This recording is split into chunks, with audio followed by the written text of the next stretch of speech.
Assalamualaikum warahmatullahi wabarakatuh.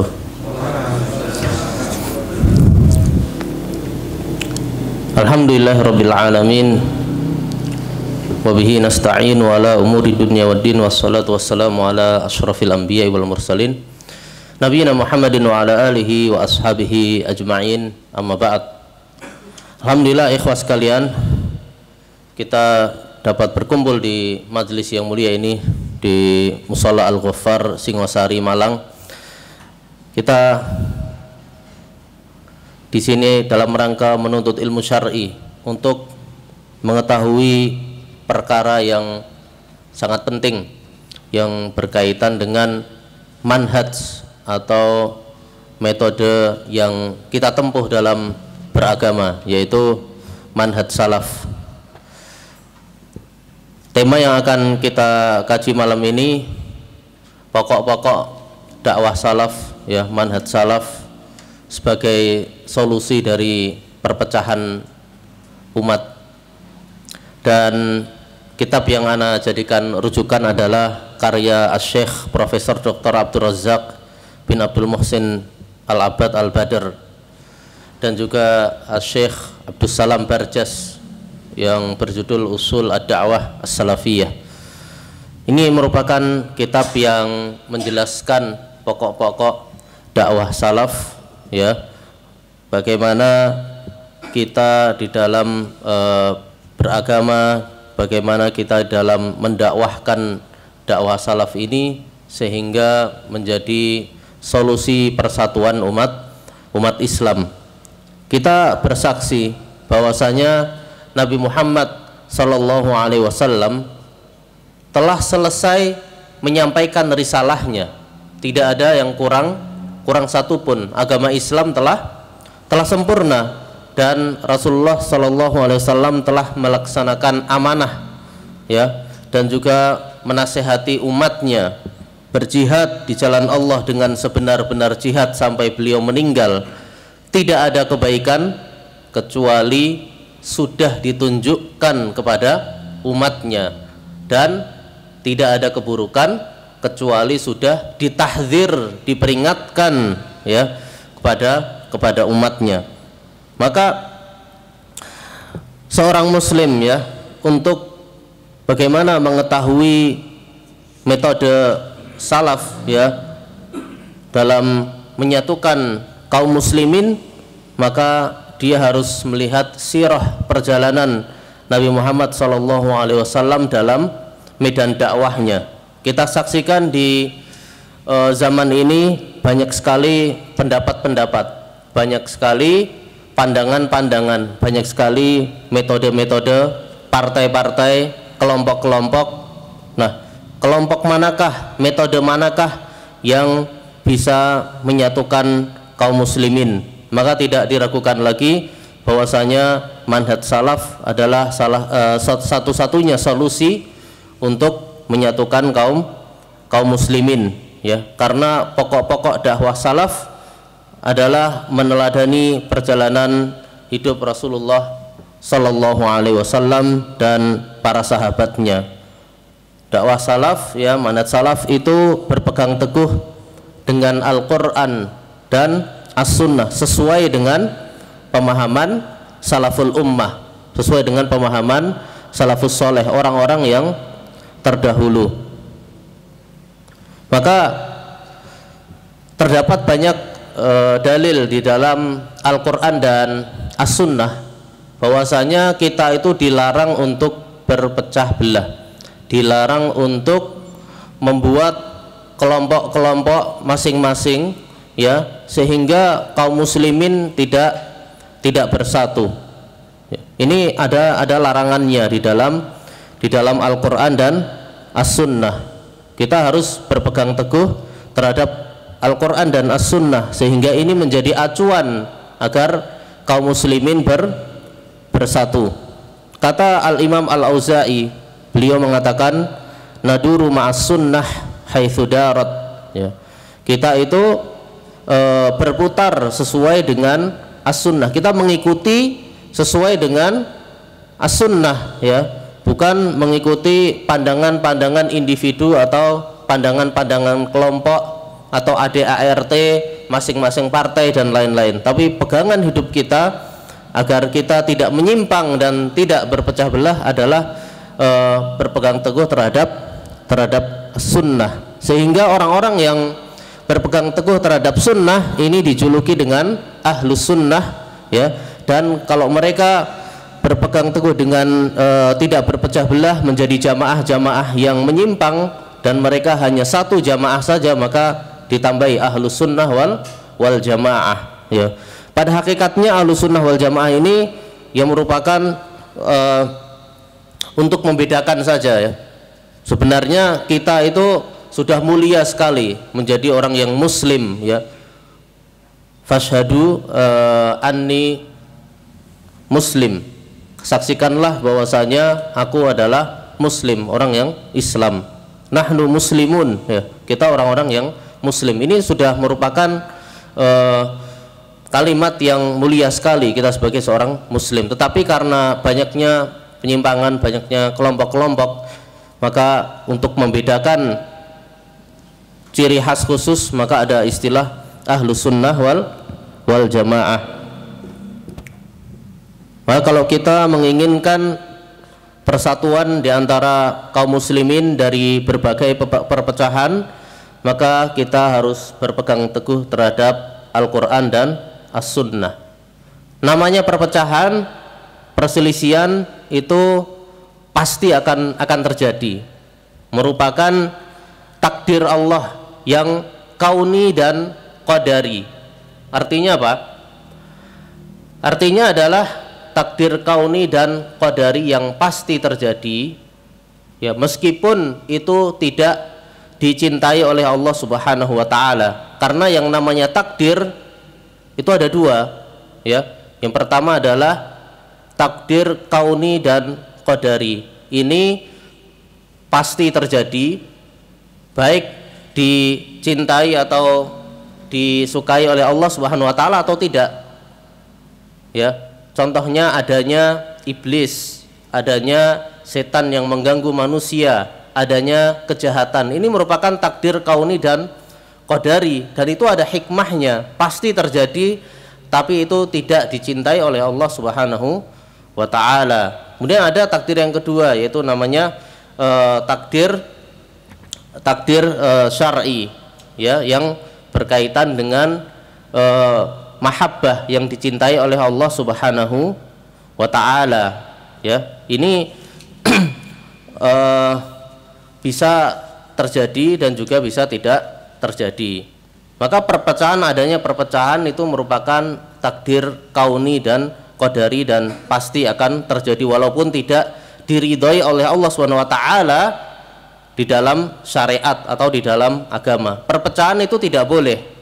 Menurut syariat, menurut agama kita tidak boleh berpecah belah. Tetapi keniscayaan atau pasti akan terjadi perpecahan di dalam umat ini, karena ini sudah dihabarkan oleh Rasulullah Shallallahu Alaihi Wasallam sebagaimana dalam hadis yang sahih diriwayatkan oleh Al Imam Ibnu Majah. Rasulullah Shallallahu Alaihi Wasallam bersabda, wa inna ummati sataftariqu ala thintaini wa sab'ina firqatan kulluha finnari illa wahidah.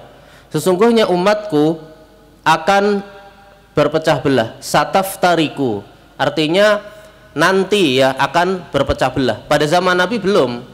Tapi ini ada kata-kata sin, ya. Sin itu menunjukkan yang akan datang. Kemudian ada fi'il mudhari'nya taftariku, ya.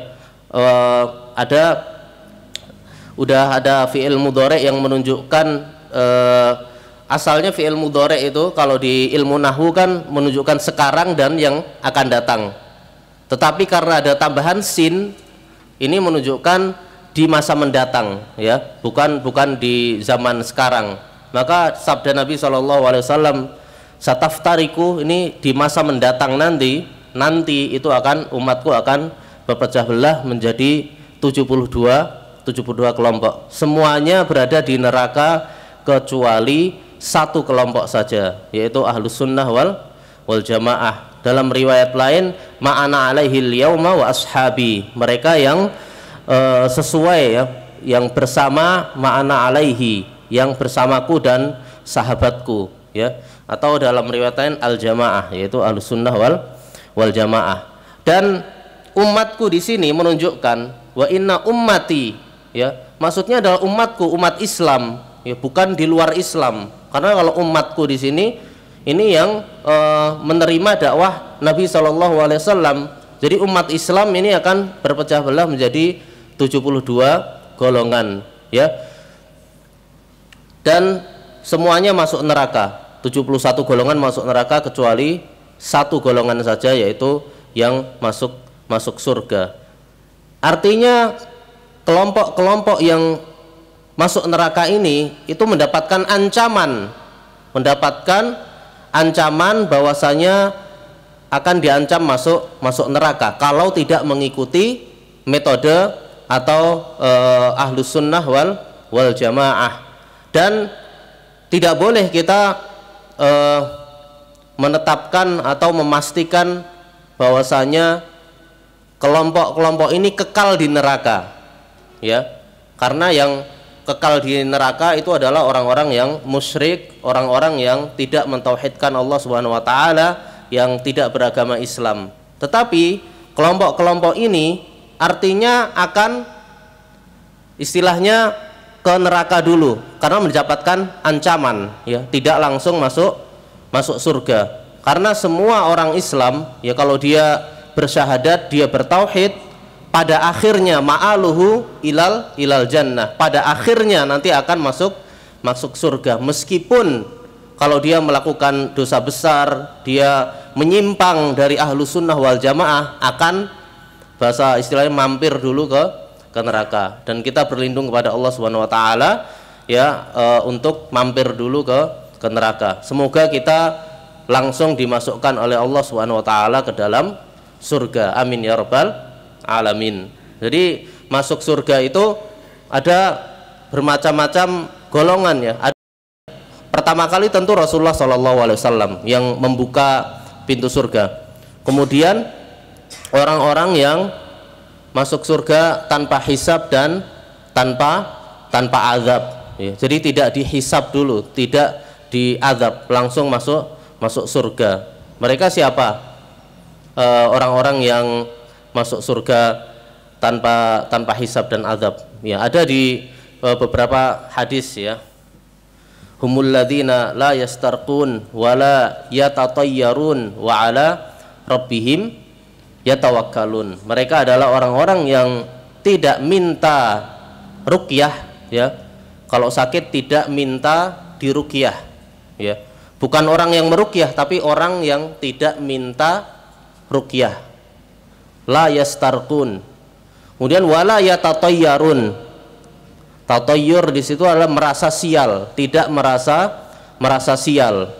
Merasa sial dengan apa? Ya dengan apapun, ya. Merasa sial kalau misalnya menerbangkan burung, kalau ke arah kiri sial, kalau ke arah kanan nanti tidak sial. Atau kalau menabrak kucing katanya sial, ya. Ini merupakan tatoyur, ya, merupakan kepercayaan jahiliyah, dan ini harus kita hilangkan. Kita jangan menganggap atau merasa sial dengan sesuatu, karena itu merupakan hal yang menodai tauhid kita, yang menciderai tauhid kita. Kemudian mereka adalah orang-orang yang tawakal kepada Allah Subhanahu wa taala, ya. Ini adalah orang-orang yang masuk surga tanpa hisab dan tanpa azab. Kemudian ada juga golongan orang-orang yang masuk surga tetapi dihisab dulu, ya, dihisab dulu. Kalau kebaikannya lebih berat daripada keburukannya di timbangan, nanti akan masuk surga. Tetapi kalau keburukannya lebih berat daripada kebaikannya, ya, maka akan masuk neraka. Makanya kita berusaha di dunia ini untuk memperbanyak amalan agar berat timbangan kita di akhirat. Kita memperbanyak amalan-amalan soleh.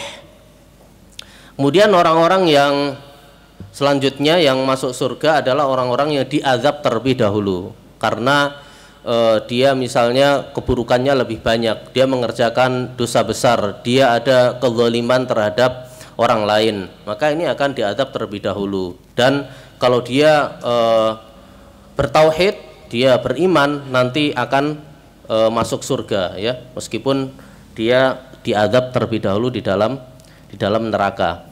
Maka kembali ke tadi ya, kelompok-kelompok di dalam umat Islam ini hanya satu yang selamat, yaitu ahlus sunnah wal jamaah. Artinya tidak akan ke neraka terlebih dahulu ya. Dan kita tidak boleh memvonis, atau kita tidak boleh memvonis individu atau person-person bahwasanya kamu masuk neraka karena kamu menyimpang dari ahlus sunnah. Karena kita tidak bisa tahu akhir hayatnya ya, kita hanya menyampaikan bahwasanya orang-orang yang menyimpang dari ahlus sunnah itu diancam ya akan masuk neraka karena tidak termasuk ahlus sunnah. Tetapi untuk memvonis individu, nah, maka itu harus ada doabitnya, harus ada kriterianya ya. Karena kalau kita main vonis terhadap individu, maka ini bisa menimbulkan ketidakharmonisan, atau kita menimbulkan gejolak sosial. Maka perpecahan itu pasti akan terjadi, dan Rasulullah SAW sudah menyampaikan solusinya ya, sebagaimana dalam hadis Al-Irbad bin Sariyah. Kata Rasulullah SAW, innahu man ya'ish minkum fasayara ikhtilafan katsira. Ya, sungguhnya di antara kalian yang hidup ya, maka akan menyaksikan perselisihan yang banyak. Kemudian Rasulullah menyampaikan solusinya, fa'alaikum bisunnati, berpegang teguhlah pada sunnahku ya, sunnatil khulafa'ir rasyidin, dan sunnah-sunnah khulafa ar-rasyidin, yaitu imam-imam yang khalifah yang 4. Wa iyyakum wa muhdatsatil umur, dan berhati-hatilah dari perkara yang baru atau bid'ah.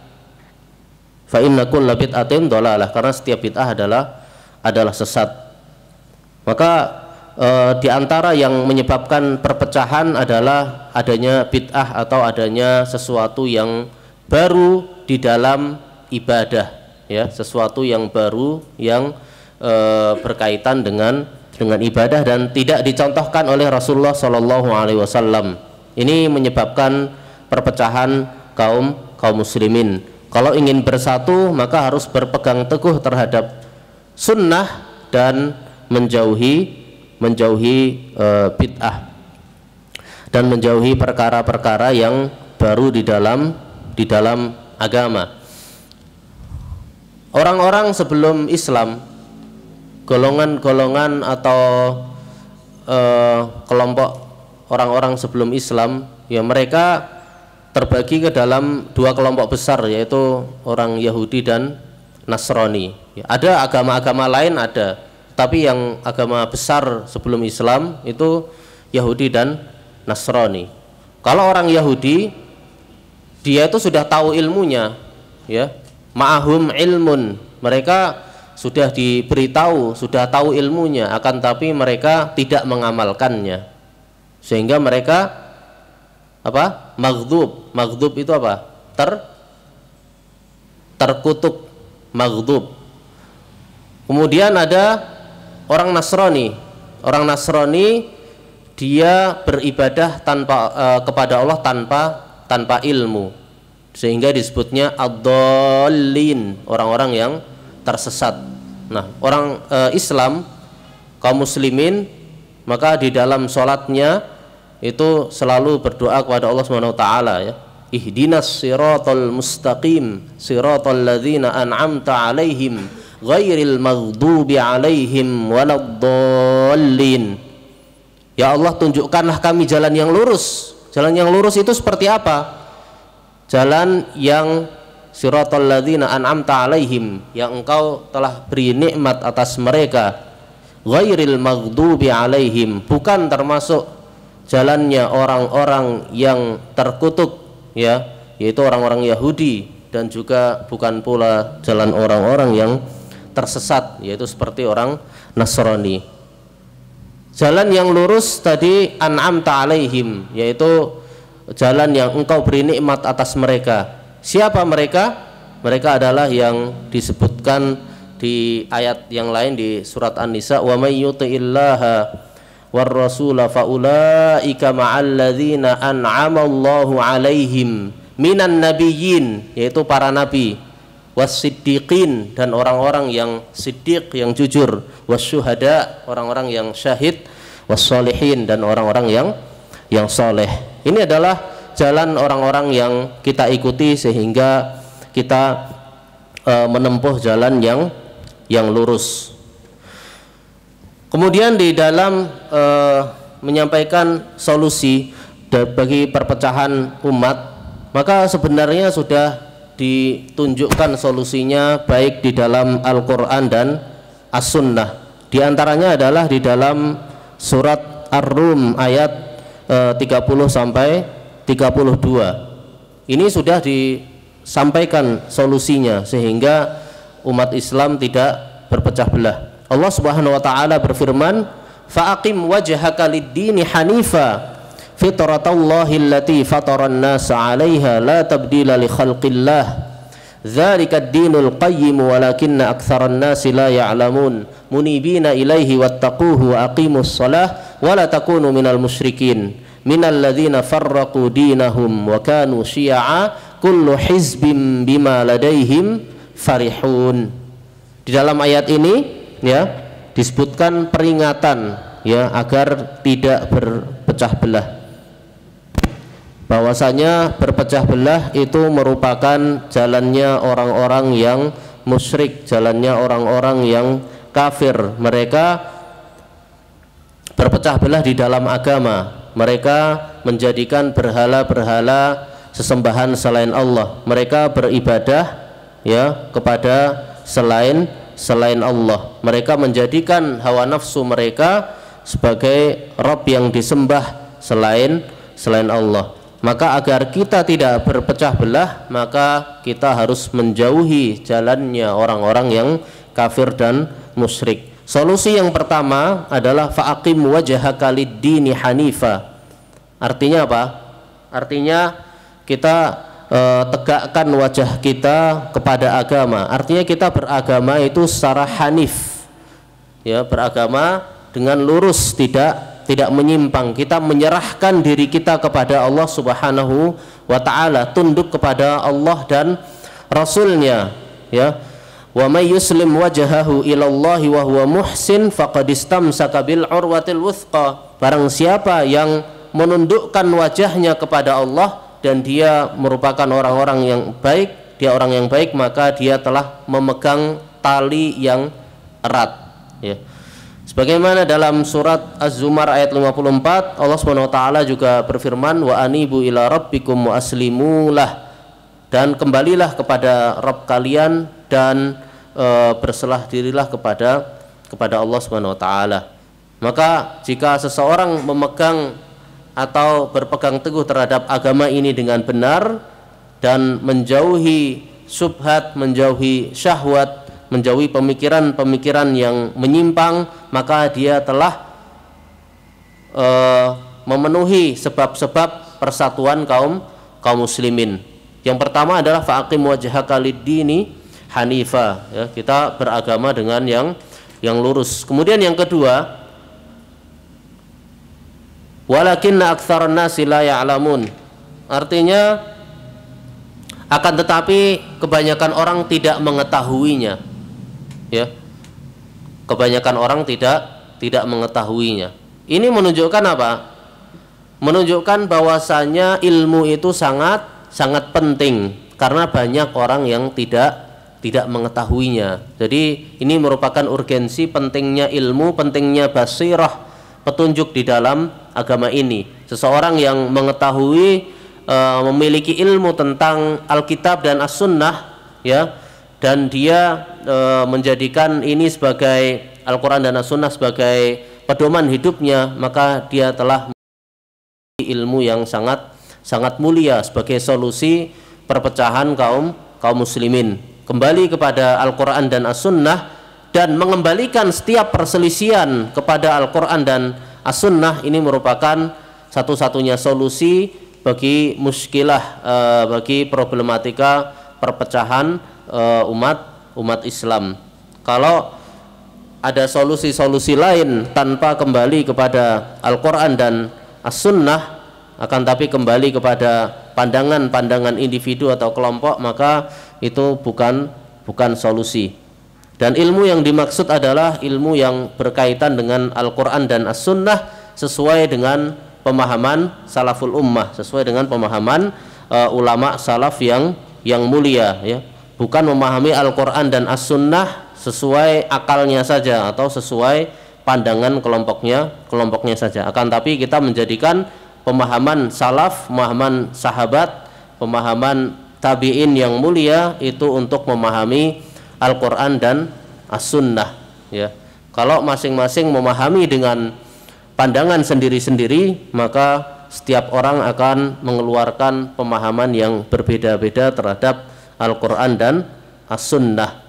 Dan perlu kita ketahui bahwasanya Al-Quran dan As-Sunnah itu pasti tidak akan bertentangan dengan akal yang sehat. Kalau ada nas yang sahih, Al-Quran dan hadis yang sahih, itu pasti tidak akan bertentangan dengan akal yang sehat, ya. Kalau ternyata ada yang mengatakan ini kok bertentangan, ya, dalil di Al-Quran atau dalil di hadis seolah-olah bertentangan dengan akal, maka ada beberapa kemungkinan mungkin akalnya belum sampai atau akalnya tidak sehat, ya, tidak tunduk kepada Al-Quran dan As-Sunnah, atau dalil yang ada di hadis tadi ternyata tidak sahih, ya. Karena kalau akalnya selamat, akalnya sehat, dan dalilnya itu sahih dari Al-Quran dan juga dari hadis yang sahih, itu pasti tidak akan bertentangan sama sekali. Kemudian solusi selanjutnya, bagaimana manhaj salaf ini bisa menyatukan umat adalah munibina ilaihi. Di dalam surat Ar-Rum ayat 31, lanjutannya tadi munibina ilaihi, artinya kembali kepada Allah Subhanahu wa taala.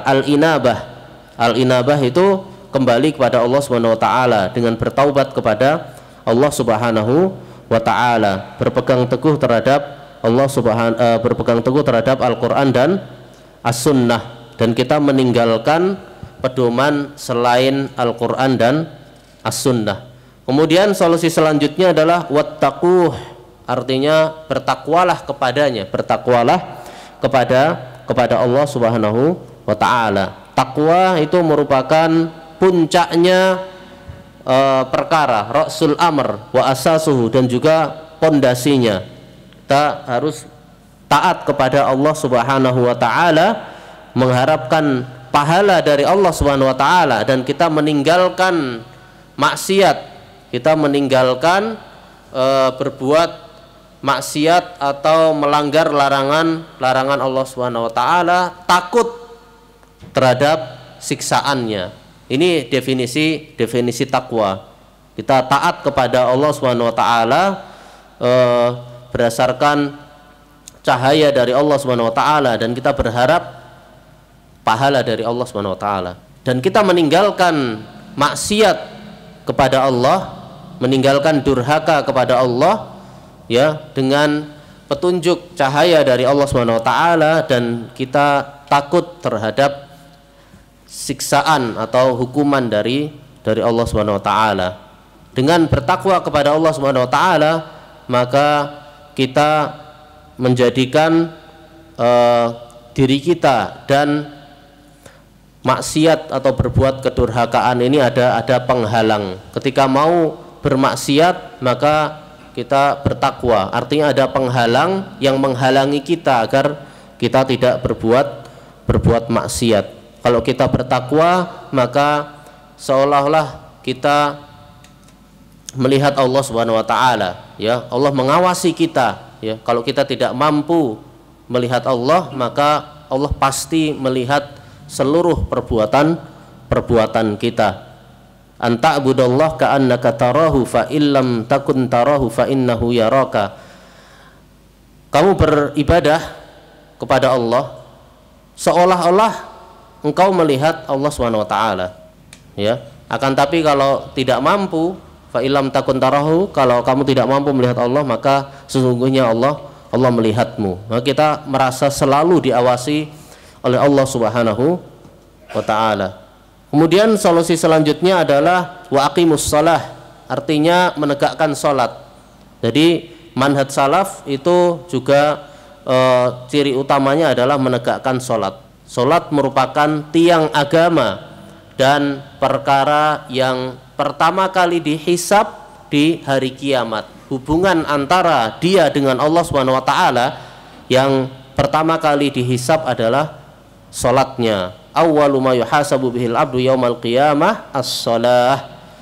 Perkara yang pertama dihisab di hari kiamat, ya, maka adalah salatnya. Adapun yang berkaitan antara manusia dengan manusia, antara kita dengan orang lain, maka yang pertama kali dihisab atau diselesaikan itu adalah perkara darah. Awwalu ma yuqda bainan nas, di antara manusia, ya, ma yuqda bainan nas, yang diselesaikan di antara manusia itu adalah perkara darah, ad-dima, ya. Tapi kalau antara kita dengan Allah, maka pertama kali yang dihisab adalah salatnya. Maka kita harus menjaga salat kita. Manhaj salaf sangat menegakkan masalah perkara salat, ya, sangat perhatian terhadap salat, sehingga kitab-kitab ulama itu banyak sekali, ya, judulnya tentang salat, ya. Misalnya ta'zim qadris shalah, pengagungan kedudukan salat, itu ada kitab khusus yang membahas tentang itu, ya. Dan ciri khas khusus Ahlus Sunnah wal Jamaah adalah salat dengan cara berjamaah, ya. Bagaimana dia mengaku Ahlus Sunnah wal Jamaah, akan tetapi tidak berjamaah di masjid, ya. Berjamaah di masjid itu bahkan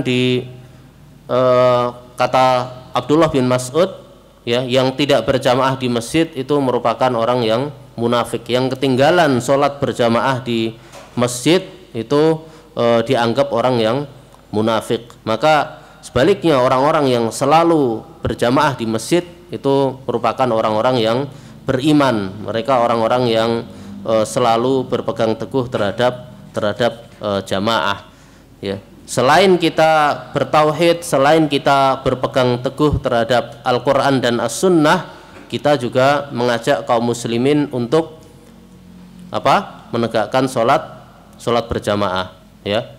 Bukan mengajak sholat saja tetapi tidak perhatian terhadap akidah. Ini salah, ya.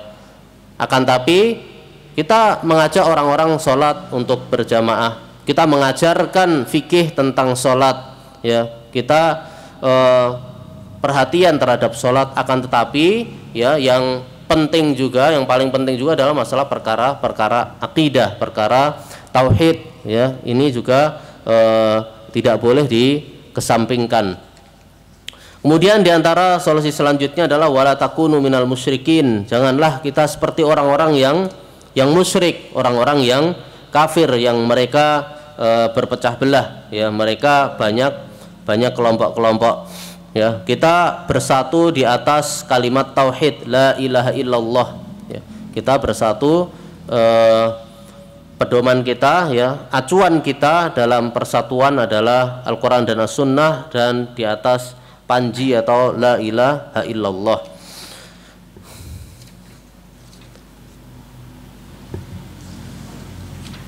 Ini yang disebutkan, ya, di dalam surat Ar-Rum ayat 30 sampai 32, ya. Janganlah kita seperti orang-orang yang musyrik, yang mereka mencerai-beraikan, berpecah belah terhadap agama mereka sendiri, dan mereka banyak kelompok-kelompok atau golongan-golongan. Setiap kelompok itu pasti akan bangga dengan kelompoknya. Dan kita sudah diberikan solusi oleh Rasulullah SAW bahwasanya di akhir zaman ini akan banyak perpecahan, ya. Maka kata Nabi SAW, fa'tazil tilkal firaqa kullaha, jauhilah semua kelompok-kelompok semuanya, ya. Kita hanya berpegang teguh terhadap jamaah kaum muslimin, dan kita tidak membuat kelompok-kelompok sendiri yang membuat perpecahan kaum muslimin. Jadi manhaj salaf tadi sudah kita sampaikan sangat perhatian terhadap ilmu syar'i. Jadi di kajian-kajian kita, di majelis-majelis kita itu sangat perhatian terhadap ilmu syar'i, kitab-kitab ulama yang kita bahas, ya. Ini berbeda dengan sebagian kelompok-kelompok yang kadang tidak terlalu perhatian terhadap ilmu syar'i, ya. Maka manhaj salaf sangat perhatian terhadap ilmu syar'i dan mengkader para santri-santri, para tullabul ilm untuk menjadi ulama, ya. Kita adakan kajian-kajian berbahasa Arab, ya. Kita kajian-kajian yang membahas ilmu, membahas kitab-kitab para ulama. Selain kita perhatian terhadap ilmu, kita juga perhatian terhadap amaliyah, terhadap praktek.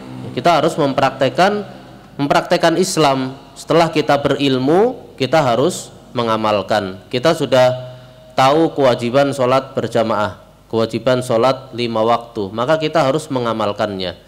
Kita sudah tahu ilmu kesunahan sholat tahajud atau sholat rawatib, maka kita mengamalkannya. Dalam berpakaian, kita diperintahkan bagi laki-laki, ya, untuk berpakaian menutup aurat dan juga misalnya tidak menjulurkan kainnya di bawah mata kaki, tidak isbal misalnya. Maka kita praktekkan, ya. Untuk akhwat harus berhijab dengan sempurna, dan lebih mulia lagi, lebih afdol lagi kalau dia menutup wajahnya. Maka itu kita praktekkan karena kita perhatian terhadap ilmu dan amal, ya. Tidak hanya sekedar mengetahui saja tanpa mengamalkannya, tetapi kita perhatian terhadap ilmu dan amal. Nah, ini merupakan ciri-ciri ahlus sunnah, ya, perhatian terhadap ilmu dan amal, ya. Tidak hanya ilmu saja tanpa amal, atau beramal tanpa ilmu. Ilmu dan amal, ya, ini berbarengan. Tidak harus kita mengamalkan sunnah, harus menunggu dulu kita berilmu menjadi seorang ulama baru mengamalkan sunnah-sunnah. Tidak, kita berbarengan. Kita kalau sudah tahu ilmunya, maka kita amalkan. Kita sudah tahu hadisnya sahih, kita sudah tahu sunnah, maka amalkan sunnah atau amalkan hadis sahih itu, walaupun hanya sekali. Kita mendengar hadis sahih, amalan tertentu, ya, fadilah amalan tertentu, maka kita amalkan walaupun hanya sekali, ya, walaupun minimal, ya, hanya sekali. Kemudian selain kita perhatian terhadap ilmu dan amal, kita juga punya hubungan yang kuat dengan para ulama. Kalau kita tidak tahu terhadap hukum suatu perkara atau ada masalah, maka kita bertanya. Kita punya hubungan yang kuat dengan para ulama, ya, karena kita ilmunya terbatas, ya. Wa ma utitum minal ilmi illa qalila, dan tidaklah kalian diberikan ilmu kecuali hanya sedikit, ya. Maka kita mengembalikan, kalau kita tidak memahami suatu perkara, kita tidak mengetahui hukum, kita bertanya kepada para ulama dan tidak berijtihad sendiri-sendiri. Kemudian perkara yang penting juga yang merupakan pokok manhaj salaf, ya, dalam berdakwah juga adalah kita berpegang teguh terhadap Al-Quran dan As-Sunnah sesuai dengan pemahaman salaful ummah dalam bermuamalah dengan penguasa atau pemimpin, ya. Manhaj Ahlus Sunnah, manhaj salaf itu mendengar dan taat terhadap pemimpin selama tidak dalam maksiat.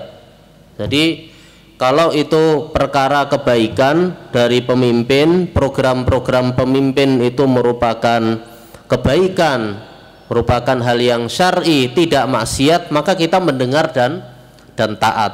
Tetapi kalau maksiat, maka kita tidak boleh mentaatinya. Akan tapi kita bersabar, ya, terhadap kebijakan atau program pemerintah. Kalau ada maksiat, ya maka kita tidak boleh mendengar dan taat terhadap maksiat tersebut, ya. Akan tapi ini bukan berarti membolehkan untuk menggulingkan atau memberontak kepada penguasa. Kalau ada kemaksiatan atau ketidaksukaan kita terhadap program atau kebijakan pemerintah, maka kita bersabar, ya. Kalau ada hak kita yang diambil, maka kita bersabar dan kita meminta hak kita kepada Allah Subhanahu wa taala, ya, dan kita tidak memberontak atau menggulingkan penguasa. Karena ini manhaj salaf adalah mendengar dan taat kepada ulil amri atau pemerintah selama tidak memerintahkan pada maksiat. La ta'ata li makhluqin fi ma'siyatil khaliq. Tidak ada ketaatan kepada makhluk dalam bermaksiat kepada Allah. Dan kita manhaj salaf itu tidak memberontak atau tidak keluar kepada pemimpin yang muslim, ya. Kalau pemimpin itu muslim, pemimpin itu bukan orang yang kafir, bukan non muslim, ya, maka kita tidak diperbolehkan untuk memberontak atau menggulingkan kekuasaannya, dan kita harus menasehati penguasa. Bagi orang-orang yang diberikan ilmu, bagi para ulama, bagi orang-orang yang punya kemampuan, ya, dia menasehati penguasa. Jadi tugas menasihati penguasa kalau ada kemaksiatan, kalau ada kebijakan yang merugikan masyarakat, maka itu tugasnya para ulama, tugasnya tokoh-tokoh agama untuk menasihati penguasa dengan cara yang benar. Bagaimana kalau kita tidak mampu menasihati penguasa atau nasihat kita tidak sampai-sampai, ya, kita sudah mengirim surat, kita sudah menasehati secara tersembunyi tapi tidak sampai-sampai atau tidak dilaksanakan, maka kita mendoakan penguasa dengan kebaikan, ya, karena doa itu merupakan senjata orang yang beriman, sebagaimana kata Al-Imam Ibnu Qayyim, ad-du'a'u silahul mu'min, ya. Jadi senjatanya orang yang beriman itu adalah doa, dan jangan sampai kita meremehkan doa, ya, karena doa itu bisa menembus langit. Mungkin ini yang bisa kita sampaikan di malam hari ini. Semoga ilmu yang kita pelajari ini bermanfaat, dan semoga kita termasuk orang-orang yang berpegang teguh terhadap Al-Quran dan As-Sunnah, ya, dan kita istiqomah, ya, di dalam kelompok Ahlus Sunnah wal Jamaah. Amin ya rabbal alamin. Fadhal, kalau ada yang kurang jelas atau pertanyaan, kita persilahkan. Barakallahu fiikum. Kami bacakan Ustadz pertanyaan dari jamaah. Pertanyaannya, bagaimana cara menyikapi jika kita berusaha mengenalkan atau mendakwakan sunnah di lingkungan terdekat dan mereka berkomentar semua membenarkan golongannya sendiri-sendiri? Ya, maka kita harus menyampaikan dengan cara yang terbaik, dan kita harus bisa membuktikan ucapan-ucapan atau nasihat-nasihat kita. Di dalam kita menasihati, di dalam kita amar ma'ruf nahi mungkar, ya, di dalam mengenalkan sunnah di lingkungan terdekat, di lingkungan keluarga, kita harus membawakan bukti-bukti yang kuat, Al-Quran dan As-Sunnah, ya, dalil-dalil dari Al-Quran dan As-Sunnah kita sampaikan. Kalau tidak mampu, ya kita ajak keluarga kita untuk mengikuti kajian-kajian. Kalau tidak mampu, ya kita setelkan atau kita nyalakan, ya kita perdengarkan kajian-kajian yang ada di YouTube atau di media-media yang lain, ya, sehingga keluarga kita mengenal. Selain itu, ya, selain lisan kita, ya, lisanul maqal, selain nasihat, selain ucapan kita menasehati kebaikan, melarang dari kemungkaran, mengenalkan sunnah, maka lisanul hal itu teladan atau perbuatan kita. Lisanul hal, perbuatan kita harus menjadi contoh yang baik bagi keluarga atau lingkungan terdekat. Karena keluarga atau lingkungan terdekat itu akan melihat tindak tanduk kita, akan melihat perbuatan kita, apakah perbuatan kita itu sesuai dengan ucapan atau ternyata hanya omong-omong saja, ya, hanya perkataan saja tanpa melakukan perbuatan, ya. Maka selain kita menasihati dengan yang baik, dengan cara yang baik, kita juga harus menjadi teladan yang baik dan menjadi rujukan, ya. Kalau mereka ada pertanyaan, kalau mereka ada hal yang sulit, kita sebisa mungkin menjadi rujukan. Kita sebisa mungkin kalau mereka ada kesulitan bertanya kepada kita. Itu sudah merupakan langkah yang terbaik. Artinya mereka percaya kepada kita. Kalau mereka tidak tahu hukum fikih tertentu atau masalah tertentu, mereka bertanya kepada kita. Nah, itu mereka artinya sudah percaya kepada kita. Mungkin itu ya jawabannya. Oke, Ustaz, masih ada pertanyaan, Ustaz. Dalam menjauhi kelompok-kelompok, apakah juga termasuk kita harus menghindari bergabung dengan komunitas-komunitas yang baik dan mengajak kita untuk beramal soleh? Kalau komunitasnya itu baik, ya, komunitasnya hanya sekedar dalam urusan dunia, maka tidak ada larangan. Kelompok-kelompok yang kita jauhi itu adalah kelompok-kelompok yang menyimpang di dalam agama, yang memalingkan kita dari ahlus sunnah wal jamaah. Adapun komunitas-komunitas yang baik, tidak bertentangan dengan syariat Islam, ya, apalagi dalam perkara dunia, maka insya Allah tidak mengapa, ya, selama tidak ada yang bertentangan dengan Al-Quran dan As-Sunnah. Dalam muamalah juga tidak ada bertentangan dan juga tidak mengganggu waktu kita dan juga tidak mengganggu prinsip kita. Ya, misalnya di komunitas itu sebenarnya baik, tetapi ternyata ada yang bertentangan, misalnya banyak campur baur, ya, banyak campur baur antara laki-laki dan perempuan. Misalnya organisasi kampus, ya, organisasi kampus, kalau tidak ada perhatian, ya, pemisahan antara laki-laki dan perempuan dan bergaul dengan sebebas-bebasnya, ya, tidak ada batasan, ya, maka ini kita jauhi, ya, tidak perlu ikut organisasi kampus seperti itu. Kita ikut organisasi yang lain yang menjaga batasan antara laki-laki dan perempuan. Karena kalau tidak ada batasan, ini berbahaya. Ini ada akibat-akibat buruk yang di kemudian hari, ya. Ada pertanyaan lain? Ada, Ustaz, pertanyaan. Bagi kita yang mengaku bermanhaj salaf, Ustaz, bagaimana sikap kita ketika mencari ilmu, Ustaz, dengan ustadz-ustadz mungkin yang secara akidahnya, misalkan ketika ditanya Allah ada di mana, itu berbeda pandangannya. Tetapi di satu sisi lain, misalkan ilmu-ilmu yang lain membawakan dalil yang sahih juga, Ustaz. Apakah kita sama sekali tidak mendengarkan sama sekali, atau cuma kita ambil yang ada dalilnya saja, Ustaz? Ya. Dalam kita mencari ilmu, ya, mencari ilmu ya.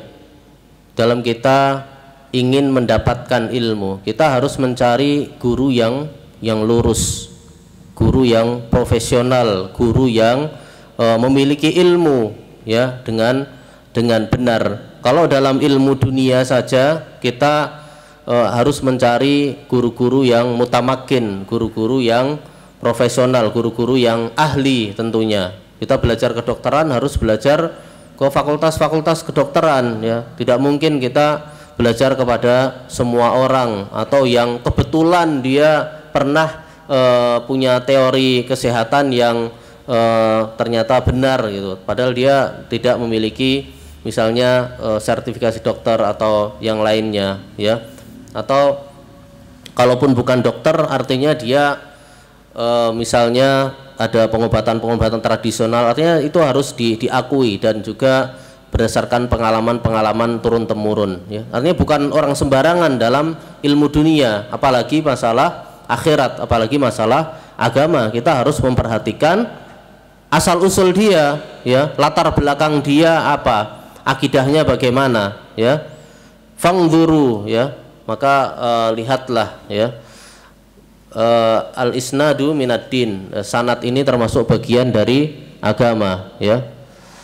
Maka lihatlah dari mana kamu mengambil agamamu ya, sumber agama, latar belakang agama itu harus kita ketahui betul asal usulnya, latar belakang pendidikannya. Tidak cukup hanya satu bagian saja ya. Kita mencari guru-guru yang lurus akidahnya dan pemahamannya benar, dan juga muamalahnya baik. Karena seorang guru itu sangat mempengaruhi muridnya, akan berpengaruh terhadap muridnya ya. Jadi harus kita berhati-hati, kita pastikan guru yang lurus manhajnya dan lurus akidahnya, dan juga baik muamalahnya. Masih ada satu pertanyaan lagi Ustaz. Di Malang ini ada fenomena Ustaz, sebagian tulab yakni yang mengaku mengaji sunnah itu ketika ada seorang ustadz atau seorang tulab yang lain yang tidak sepemahamannya itu kadang mudah melabeli dengan murji'ah Ustaz, dan mentahdir yang lain. Bagaimana sikap kita seharusnya untuk menyikapi hal tersebut? Iya, jauhi ya orang-orang seperti itu. Kita fokus menuntut ilmu ya. Kita fokus belajar, kita fokus beramal soleh. Selain kita fokus belajar kepada ustadz-ustadz yang lurus manhaj dan jelas keilmuannya ya, maka kita juga fokus beramal soleh. Tidak perlu mengikuti kelompok-kelompok yang menyimpang atau mudah sekali menyesatkan atau mengeluarkan seseorang dari ahlus sunnah ya. Kalau kita mengetahui bahwasanya ustadz tersebut atau dai itu ahlus sunnah ya, maka kita tidak perlu mengikuti orang-orang yang mudah mengeluarkan atau mudah mentahdzir para ustadz yang padahal para ustadz tersebut merupakan ahlus sunnah ya. Intinya kita jauhi saja pemikiran seperti itu, dan kita sibuk menghafal Al-Quran, kita sibuk menghafal hadis, kita sibuk belajar, kita sibuk membaca kitab-kitab para ulama, kita sibuk kajian yang membahas kitab-kitab para ulama, kita sibuk beramal soleh ya, sholat 5 waktu, bersedekah ya. Kalau kita punya kewajiban ya, kita sudah berkeluarga, kita sibuk mencari nafkah ya. Kita tidak perlu sibuk mencari aib-aib kaum muslimin, atau kita tidak perlu sibuk mencari tahu kesalahan para dai ya, atau kita sibuk mengeluarkan seseorang atau para dai dari ahlus sunnah dengan tuduhan-tuduhan yang bermacam-macam ya. Itu saja. Cukup Ustaz. Ya. Jazakumullah khairan. Kita tutup ya. Barakallahu fikum. Subhanakallahumma bihamdika asyhadu an la ilaha illa anta astaghfiruka wa atubu ilaik. Assalamualaikum warahmatullahi wabarakatuh.